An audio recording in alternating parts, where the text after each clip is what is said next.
Hi, everybody, and welcome to the show, Grow to Scale Your Business.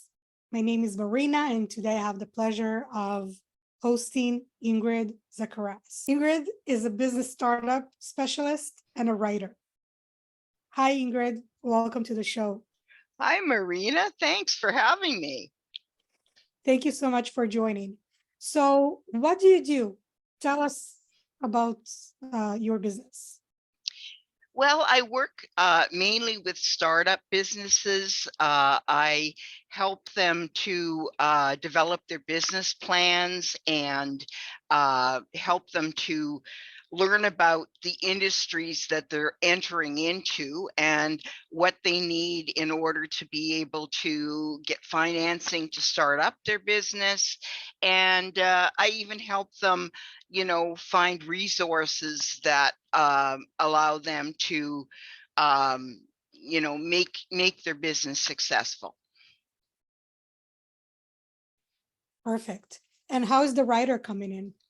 Well, I write business plans for startup businesses, and I can also write them for businesses that have been around for a while. If they have a business plan and it needs updating, I can do that as well. But I really enjoy working with startups just because I feel like I'm helping people to achieve their dreams. I had a client recently. She was starting a pastry shop, a European pastry shop. And she said, Ingrid, this is my dream. I've dreamt for years of starting this pastry shop. And so I worked alongside her. I helped her with her business plan. I helped her talking to her financial organizations that she was working with. And she got the funding and was able to start her business. And she just recently opened in July. And I was thrilled because to me, my success is based on other people's success. If I help a startup achieve their dream, then I'm doing what I dream of doing. What would you say is the most important thing for a startup, for a company that is just beginning? What should they take into consideration, and which steps should they take in order to be successful from the start? Well, I think, okay, first of all, they need to be prepared to make decisions. A lot of people that I've worked with don't realize how many decisions are involved in starting up a business. And so they get feeling overwhelmed because there are so many decisions to make. But I mean, that's what I'm there for. I'm a business plan writer. So, I know what questions to ask. And as long as they're willing to make the decisions and think about what they want to do in detail, then I mean we can be successful at establishing their business plan and also connecting them with financing and being successful at getting financing for them. But there's a couple things that I do want to specify for people just wanting to start out a business. First of all, if you have enough cash on hand that you feel that you can start your business without getting financing, I want you to think about what your needs could be within the first year of you being in business. Because even if you have cash on hand to start with, there could be peaks and valleys in your business, and you may not have enough cash on hand to cover those valley periods, when you have a slow season. So it's important to think about those things in advance, and make sure that if you don't have enough, then be prepared to go and ask the bank for financing, or there are some other business development organizations that provide loans as well. And the second thing is, a lot of people don't realize that they need at least 10% of whatever they're asking from a bank. Okay, so if you're asking for $60,000 to borrow $60,000, then you need to have $6,000 of your own money, either sitting in a bank account or there in the form of investments, because the bank will ask to see verification of that money. And that's just because they want to make sure that you're invested in your business too. If you're not willing to invest in your business, why would anybody else invest in it? So I think that's important things for people to know, because a lot of people don't even realize that. They think that they're just going to start it on a shoestring and they're going to go with it. And you need to, the whole thing about business is you need to plan always in advance. Such good points. I personally experience where I'm consulting, people get stuck because they don't, like you said, they don't think it through, or they don't know how to make the right decision. They're either in analysis paralysis, or they're stuck not knowing how to proceed with a certain question. How do you help them to not give up? Because a lot of times people just give up and say, just skip this question, let's move on, because I don't know how to answer it. And how to help them to get out of their, stickiness, and move ahead with the planning and the business plan.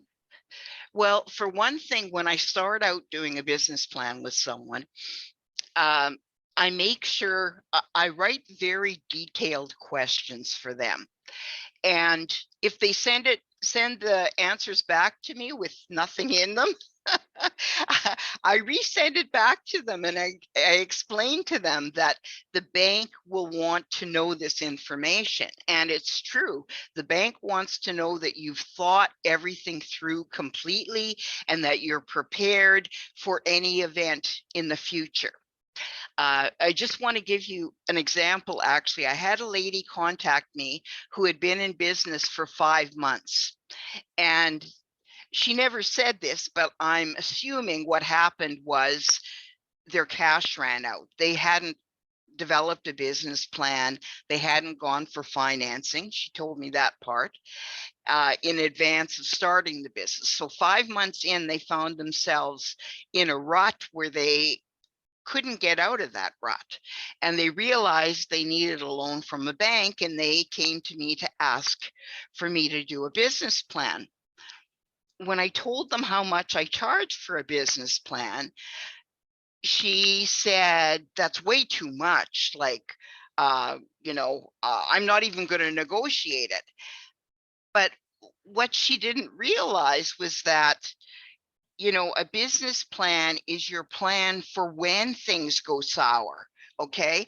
When I write a business plan with someone, we plan, okay, if your sales drop for 2 months, what are we going to do? Okay, so likely we're going to increase your marketing or change the way your marketing is being done for, to get you back in the flow of things, and a lot of people don't realize that the amount of detail and the amount of hours that go into a business plan, because it's supposed to be there for them to refer back to at any point in time when they encounter a difficulty, because it has the answers that they need for them to be able to work their way through the difficult times, and also be prepared when they have extreme success, because that too can cause a challenge for a business, right?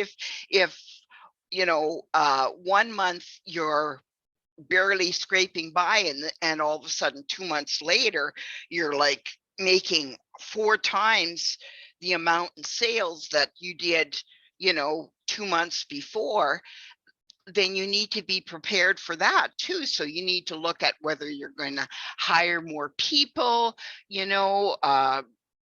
maybe are you going to push your prices up a little bit. You know what I mean? Um, so there's a lot there. Being in business is all about decision making. As you know, you run many businesses, and it's all about being prepared to make the decisions that you need to make as the climate changes within your specific industry. It's a great point that you're saying that, because when you're growing exponentially or growing very, very fast, when you were just beginning, you were just starting, you were just having few customers, it's okay to work with a spreadsheet. It's okay to work with low tech on paper, whatever you're using.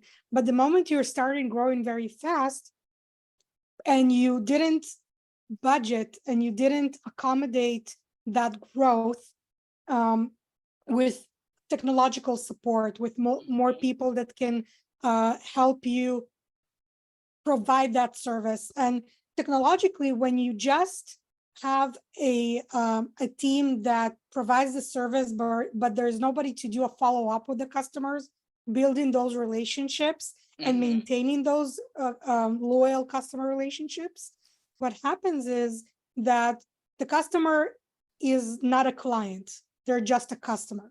Yes. So there's a difference between what a customer is and what a client is. Customer is a one-time buyer. They come in, they buy, they leave, they never come back. You want to convert every single customer into being a client who is repeating, coming back, and buying over and over and over. And the reason you want to do it, not just because it will generate you more revenue, but because the acquisition cost of the new customer is so much higher than just maintaining the relationship, which is automation, email automation, or sending them some kind of, you're automating one thing and it sends to 1,000 customers with the same ease as if it would have taken to send to one customer. And by converting them into clients, you're just maintaining the relationship and you're building a brand. Yeah. Think about Costco or think about Apple. The moment somebody says Apple, what is the first thing that pops into your head? Somebody says Costco. What do you think? You think bulk, you think value, you think sales every now and then.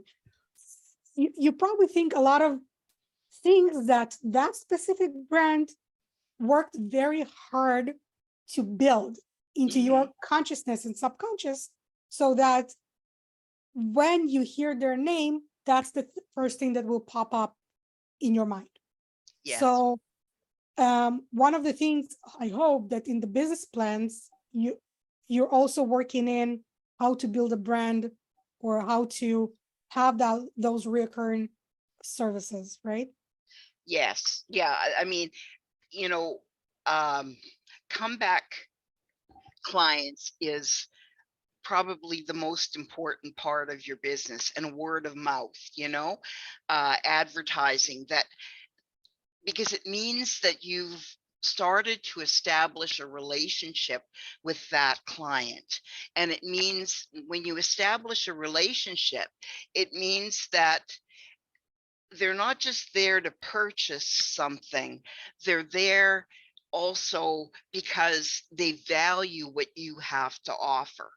And that's every brand's dream, is that whatever they are providing to their clients is of value, and it keeps people coming back. So it's not just for today, but it's for tomorrow too, because as long as the person's brand has, or the business's brand has a good reputation, provides good customer service, is always thinking ahead of what the needs of their clients might be, then they're going to continue to grow and thrive, and their clients as well are going to continue to not just view them as a service or a product, but as sort of a part of their lifestyles, and and that's really important for any business to be successful.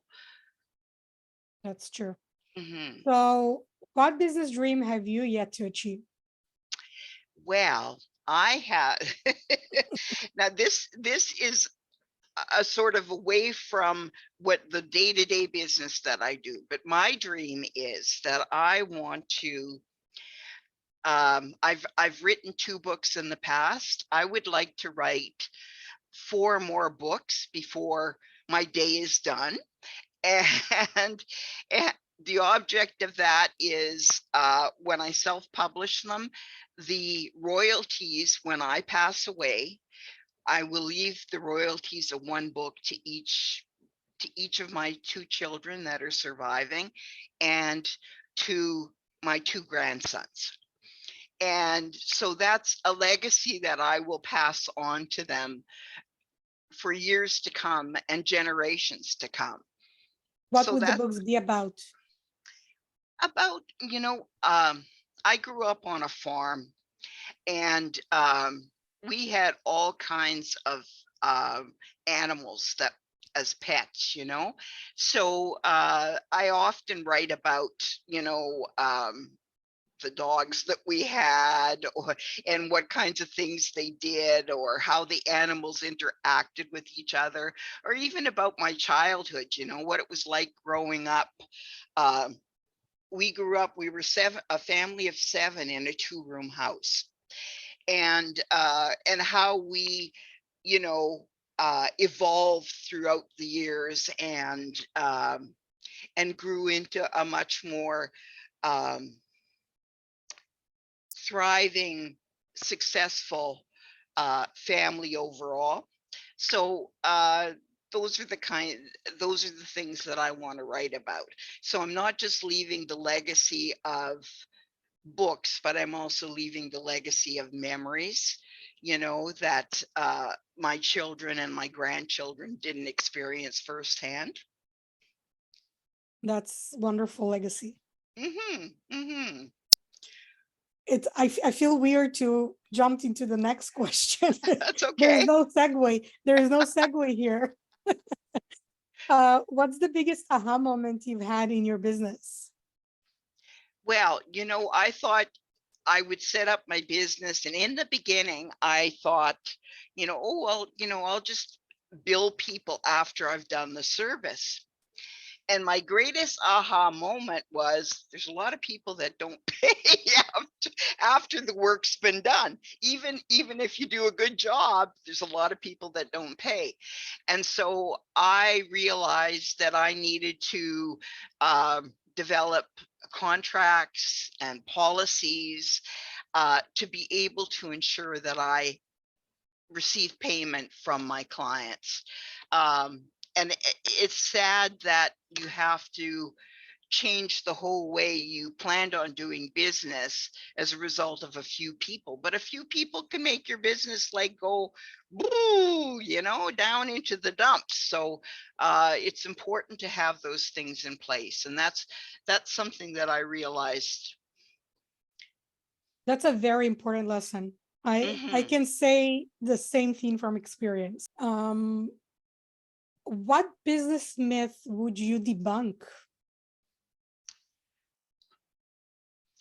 Well, okay. A lot of people think that, they're going to get their business plan, they're going to get their financing, and everything's just going to flow from there.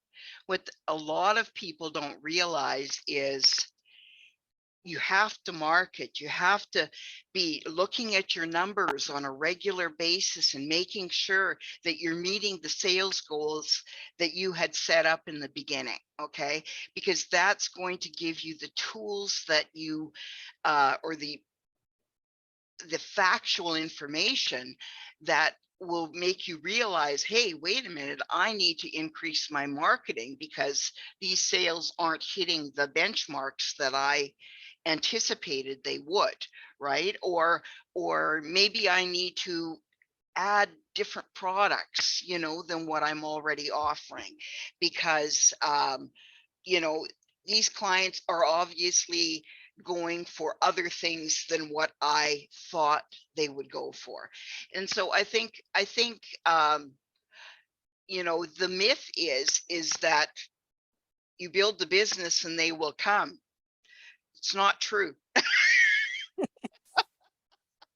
It's definitely not true.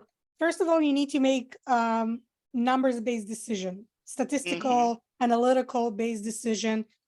You cannot make decisions by, guessing. It's not a Hmm. guessing game.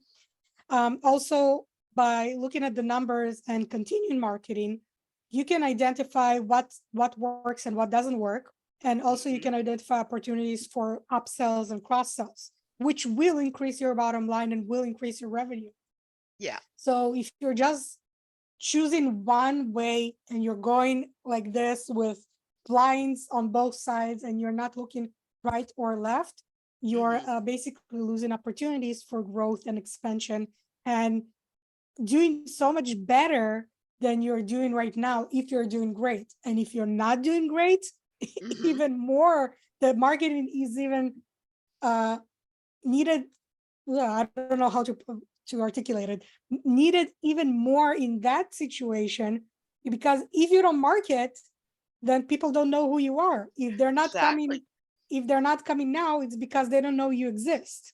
Marina, I find that I upsell to customers almost on an automatic, um, in an automatic way. And it's not necessarily because I'm wanting them to give me more business as it is that I'm anticipating what their needs are going to be in the next step that they take. Do you find that you do the same sort of thing? For sure. For me, it's important not to offer service just for the sake of offering service and Hmm. not to sell something for the sake of getting paid. It's important for me that the customer I'm working with gets value from the work that I'm doing, because it's no longer a customer service provider relationship. It's actually Hmm. a relationship where Hmm. if I can provide you the value that you need in order to help you achieve your goals, not only that I will see the spark in your eyes that you're appreciative and happy and you're getting where you want to get, but you will be my um, brand ambassador that will tell everybody how much I helped you. So it's kind of a win-win situation. And I don't sell for the sake of selling. I offer the right service for what you need because I know you need it. Hmm. And if you choose not to take it, there are, in my mind, I will see the downside of not doing what I'm suggesting to do because I see the future and I see 10 steps ahead from where you are today. And you might not see that, but my brain already works into the future, into the 10 steps that I can project. Hmm. Yeah, I'm the same way. For me, it's not about selling them another service. It's about helping them to achieve the next step in their future. Exactly.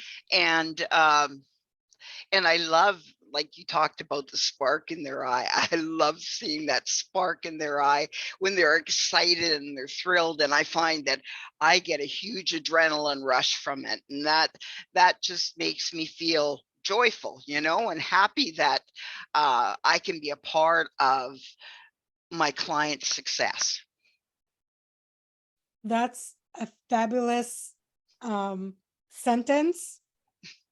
Client success, or Hmm. not sentence, but two words, client success. Those are the two words that we live for Hmm. because that's what we provide. We provide service that will bring the client success or the client to their success. So let's summarize. Hmm. Is there anything else you would like to add to this? Something we missed that is important people to know? Yeah, you know what? Something that I didn't mention that's really important. When people hire someone to do their business plan, if they were to hire me to write their business plan, the bank views that as a part of their equity. Okay, so let's say I'm charging $5,000 for a business plan, and their equity that the bank requires them to have is 6,000. Okay, the 5,000 that they pay to me, then they only need that $1,000 more to be able to meet the bank's equity requirement on a $60,000 loan. So That's interesting. a lot of people don't realize that a business plan isn't just an expense, it's a part of your equity in your business. Mhm. Thank you so much, Ingrid. I will put your contact information in the description of this video, and please reach out if you need help. Ingrid will be a fantastic addition to your team. Thank you so much. Have a great day and see you in the next one. Bye, guys.